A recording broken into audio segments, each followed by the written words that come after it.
Buenos días, mi nombre es Gina María López Durán, soy estudiante de doctorado de Ciencias de la Educación y hoy hablaremos del concepto de aprendizaje y el valor de las teorías del mismo. Para iniciar, el aprendizaje ha sido estudiado por diferentes corrientes filosóficas y filosóficas que han explicado cómo se adquiere, procesa y utiliza el conocimiento. Estas diferentes teorías de aprendizaje han enriquecido el campo educativo. Reconocer este carácter heterogéneo implica comprender la complejidad de factores internos y externos que influyen en el aprendizaje. A continuación, abordaré diferentes perspectivas sobre cómo ocurre y se construye el aprendizaje. Cuando hablamos de concepto de aprendizaje no hay una idea generalizada. Se habla de que implica un cambio, una construcción, una modificación de comportamientos. Hablamos de que se mantiene en el tiempo, de que el aprendizaje debe perdurar en el mismo. Y hablamos de que ocurre por la experiencia, no solamente la experiencia cognitiva, sino la experiencia en la vida cotidiana. Y esto nos permite desenvolvernos personal, profesional y socialmente. Cuando hablamos de tipos de aprendizaje, hay muchos. Lo que realmente importa es cuáles se privilegian en el aula.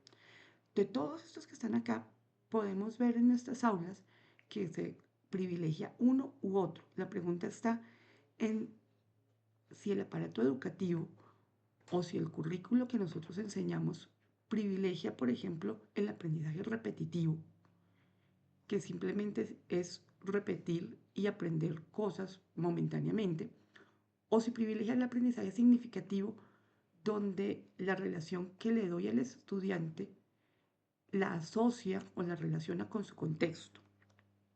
Ahora bien, las teorías del aprendizaje y sus aportes, estamos hablando de que son planteamientos educativos que comprenden los procesos para adquirir conocimientos y que a partir de ellas nos ayudan a proponer métodos más efectivos de aprendizaje. Una teoría es un principio que explica un fenómeno y que son un puente entre la investigación y la educación. Su función precisamente es dar estructura a los datos obtenidos de una investigación y se reflejan en fenómenos del contexto, producen nuevas investigaciones a partir de datos que se puedan comprobar empíricamente. Cuando hablamos de teorías del aprendizaje, hablamos, por ejemplo, de conductismo. Es el aprendizaje entre estímulo y respuesta. Hay varios. Uno de ellos es por ejemplo, el de Pavlov, que habla del ejercicio de la campana con el perro, que yo llamo por premios o por estímulos. El operante de Skinner, que se habla de conductas que se aprenden a través de las consecuencias. Pero me voy a detener en el conexionismo de Theodoric, que habla de la ley de la disposición, del ejercicio y del efecto.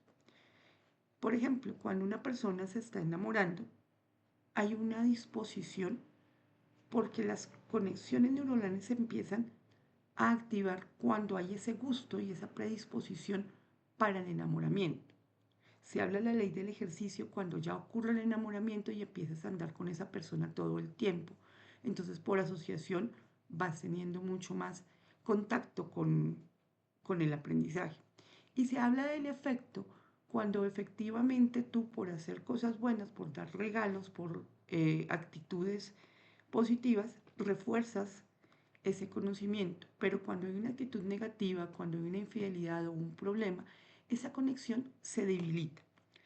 Cuando hablamos del cognitivismo, es un aprendizaje que es un proceso mental interno, no se observa directamente. Aquí el estudiante obtiene un papel activo, enfatiza en procesos mentales.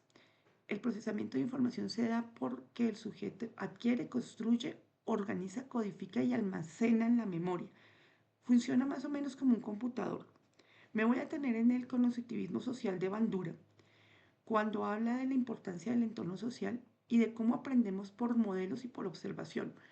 Vamos al ejemplo de cuando aprendemos una receta de la abuela. Aprendimos la receta de la abuela porque desde pequeño nos la enseñó, la vimos hacer, ella no la hizo con nosotros, nos la enseñó.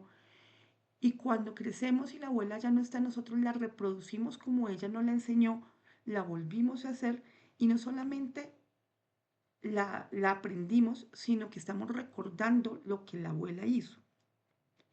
Cuando hablamos de constructivismo, el conocimiento se adquiere por una construcción del individuo y está mediada por la interacción social.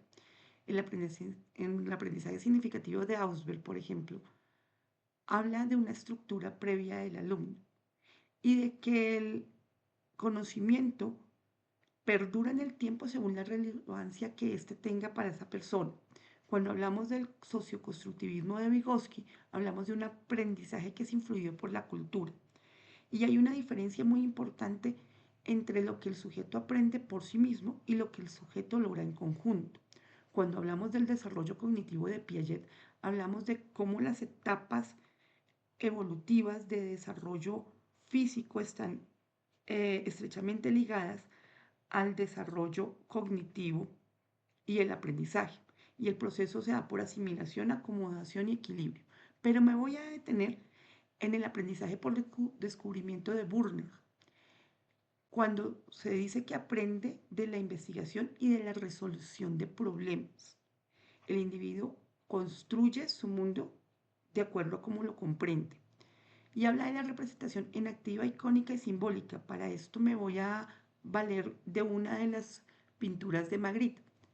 La representación en activa habla, por ejemplo, de tener la pipa en la mano y de la conexión física con la pipa. Cuando hablo de la representación icónica, estoy hablando precisamente de lo que está haciendo Magritte y de cómo nos muestra la imagen de la pipa perfectamente hecha. Y cuando nos habla de la representación simbólica, nos habla de esa representación a partir de símbolos o del lenguaje, que es lo que vemos en la parte de abajo del cuadro de Magritte, que es la frase, esto no es una pipa. Como una conclusión, podríamos decir que revisar estas teorías del aprendizaje ha permitido entender lo complejo del mismo. Cada corriente ha traído una nueva forma de ver el conocimiento y esto enriquece el campo educativo. Pero hay que tener en cuenta la naturaleza misma del aprendizaje, que es el cambio y la transformación, lo que hace que estas teorías no sean ni estáticas ni inamovibles. Por el contrario, tienden a transformarse, tienen que transformarse, simplemente porque el ser humano y el contexto donde él se desarrolla cambian y cambian totalmente. Muchísimas gracias por su atención y hasta una próxima oportunidad.